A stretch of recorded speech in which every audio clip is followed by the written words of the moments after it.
Ever feel like you're stuck in a loop of big dreams and zero action?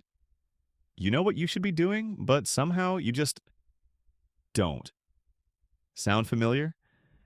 Let's break that cycle and finally get you moving toward the life you want. You've got big dreams. You want success, freedom, and the life you've always imagined. But there's one problem. You're lazy. You know exactly what you need to do, but you don't do it. Instead, you procrastinate, feel guilty, and tell yourself, I'll start tomorrow.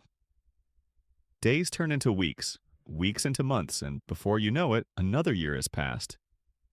You're back to square one, setting the same goals you had last year. You start strong, fueled by motivation and a little bit of wishful thinking. But soon, procrastination sneaks in like that annoying friend who always overstays their welcome. Before long, you've labeled yourself as lazy and accepted it as part of who you are. But here's the truth. Laziness isn't your identity. It's just a habit, a cycle you can break. The real enemy? Inertia. In physics, inertia is the tendency of objects to stay as they are. If something's at rest, it stays at rest. If it's moving, it keeps moving. The same applies to you. Starting a task feels like pushing a boulder uphill. It takes a lot of energy to get going. But once you're moving, it's easier to keep going. So, how do you beat inertia and stop procrastinating? Here are two simple strategies. The hardest part is starting. So, make it easy. Instead of telling yourself, I need to write a 5,000-word essay, say, I'll just write 50 words. If you don't feel like cleaning your room, tell yourself, I'll clean for just 2 minutes.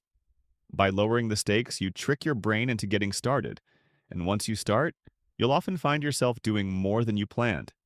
If a task feels overwhelming, commit to doing it for just 2 minutes. Don't feel like working out? Do 2 minutes of exercise.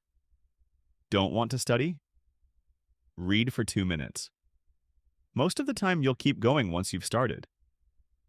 Why? Because objects in motion stay in motion. The key is to make the first step so small that it's almost impossible to say no. Once you're moving, momentum takes over. It's like pushing a ball uphill. It's tough at first, but once you get past the peak, it rolls on its own.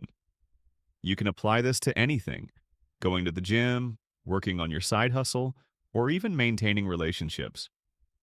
The trick is to stop overthinking and just take that first step. As Martin Luther King Jr. said, you don't have to see the whole staircase. Just take the first step. So, what's your first step today?